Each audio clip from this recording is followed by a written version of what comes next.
Hello viewers, आप देख रहे हैं मेरा YouTube channel professor Salim academy. आज हम नया चैप्टर स्टार्ट कर रहे हैं। बहुत ही इंटरेस्टिंग चैप्टर है, बहुत इंपॉर्टेंट चैप्टर है। Chapter number 4, demand and it's elasticity. इस चैप्टर का आज हम पहला लेक्चर को स्टार्ट करेंगे। आज के लेक्चर में हम डिमांड के बारे में जानेंगे, डिमांड और वांट्स के बारे में जानेंगे, change in demand versus change in quantity demand के बारे में जानेंगे। तो जुड़े रहे हमारी वीडियो के साथ। बहुत इंटरेस्टिंग और बहुत अहम वीडियो होने जा रही है और आपके एग्जाम के लिहाज से तो बहुत ज्यादा अहम है ये। सबसे पहले जानते हैं कि डिमांड होती क्या है। अमूमन हम ये सोचते हैं कि हम जो चीज़ पसंद करते हैं, हम जो चीज़ चाहते हैं, जिस चीज़ को हम लाइक करते हैं, वो डिमांड है जनरली। तो आप ऐसे ही सोचते हैं। लेकिन जब हम बात करते हैं इकोनॉमिक्स सब्जेक्ट की या इकोनॉमिक्स की, तो इकोनॉमिक्स ही बताती है कि ये डिमांड नहीं है जो आप रूटीन में सोचते हैं या चाहते हैं। इकोनॉमिक्स ही कहती है डिमांड को पूरा होने के लिए दो कंडीशन जरूरी है, एक विलिंगनेस टू बाय और एक दूसरा है परचेजिंग पावर।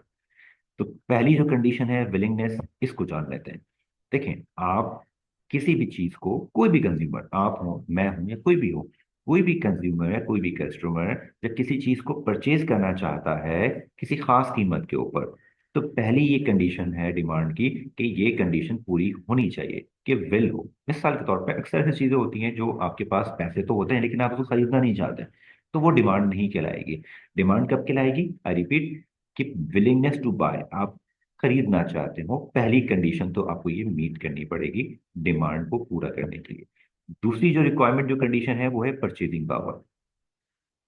आपके पास खरीदने के लिए उस शेयर को, उस प्रोडक्ट को पैसे भी हों। पहली कंडीशन विलिंगनेस टू बाय, दूसरी कंडीशन परचेजिंग पावर। ये दोनों कंडीशन जब पूरी हो जाएंगी तो इकोनॉमिक्स ये कहती है दिस बिकम डिमांड। अब उस प्रोडक्ट की, स्पेसिफिक किसी खास चीज की जो मार्केट में अवेलेबल है, उसकी मार्केट में अब डिमांड है क्योंकि लोग उसको खरीदना चाहते भी हैं। विलिंगनेस नंबर एक कंडीशन पूरी हो, दूसरी कंडीशन परचेजिंग पावर, खरीदने के लिए पैसे भी हैं। तो लोग खरीदना भी चाह रहे हैं, मार्केट जाते हैं, उनके पास जो फंड्स या पैसे होते हैं वो अवेलेबल होते हैं, परचेजिंग पावर होती है, वो उसको खरीद लेते हैं। तो ये दोनों कंडीशन पूरी हो गई, इकोनॉमिक्स से कहेगी इट्स बिकम डिमांड। अब आप जान गए कि डिमांड क्या है। ये दो कंडीशन को पूरा करने के बाद ये डिमांड कहलाती है। अब तक जो आप सोचते थे या चाहते थे, जो पसंद करते थे, जो आपको जरूरत होती थी, आप उसको डिमांड कहते थे। लेकिन अब इस लेक्चर के बाद आप जान गए कि ये डिमांड, विलिंगनेस टू बाय और परचेजिंग पावर, दोनों कंडीशन पूरी होने के बाद डिमांड कहलाती है।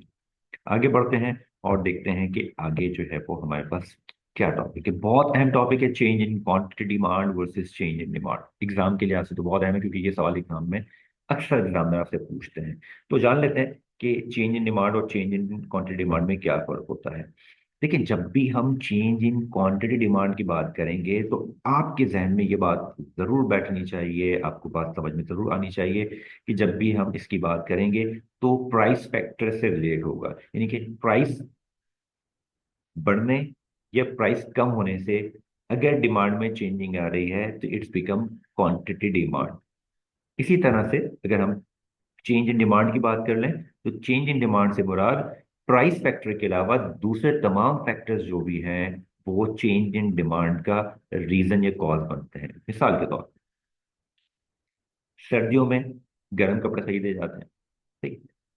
आपकी इनकम चेंज हो जाती है, आपका टेस्ट, आपका बिहेवियर चेंज हो जाता है, तो क्या होगा? आप उसकी चेंज की वजह से अपनी डिमांड को चेंज कर देंगे। तो इस तरह से अगर डिमांड में चेंज आ रही है तो ये अदर फैक्टर की वजह से आ रही है, this is called the change in demand. और अगर प्राइस फैक्टर की वजह से चेंज आ रही है डिमांड में तो this is called the change in quantity demand. तो ये पहला डिफरेंस हमने जाना। इसके बाद दूसरा जो डिफरेंस या फर्क हो सकता है इसका, उसको भी हम जान लेते हैं। दूसरा फर्क यह है कि all other factors remain the same. यानी कि सिर्फ प्राइस फैक्टर्स जो है वो चेंज होगा, बाकी जितने फैक्टर्स हैं, इनकम का फैक्टर्स है, सीजन्स का, वेदर का, टेस्ट, बिहेवियर, इस सब जितने भी फैक्टर्स हैं, ये सारे फैक्टर्स जो है वो चेंज नहीं होंगे। सिर्फ कौन सा फैक्टर चेंज होगा? जो हमने अभी जाना, प्राइस का फैक्टर चेंज होगा। किसमें? चेंज इन क्वांटिटी डिमांड कहते हैं। चेंज इन डिमांड में क्या होगा? कंज्यूमर की इनकम भी चेंज हो सकती है, उसका test, preferences, fashion, population, interest rate, expectation, future price या सब्स्टिट्यूट गुड्स।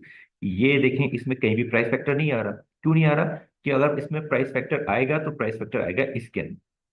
प्राइस फैक्टर की चेंजिंग की वजह से चेंज इन क्वांटिटी डिमांड होती है, और प्राइस फैक्टर के अलावा अदर जितने फैक्टर्स हैं उनके चेंज होने से चेंज इन डिमांड होती है। तीसरा पॉइंट या तीसरा जो फर्क है इसको जान लेते हैं। शिफ्ट इन डिमांड, जो चेंज इन डिमांड है उसमें जो डिमांड कर्व होता है वो शिफ्ट होता है, या तो वो ऊपर मूव करता है या फिर वो डाउनवर्ड मूव कर रहा होता है।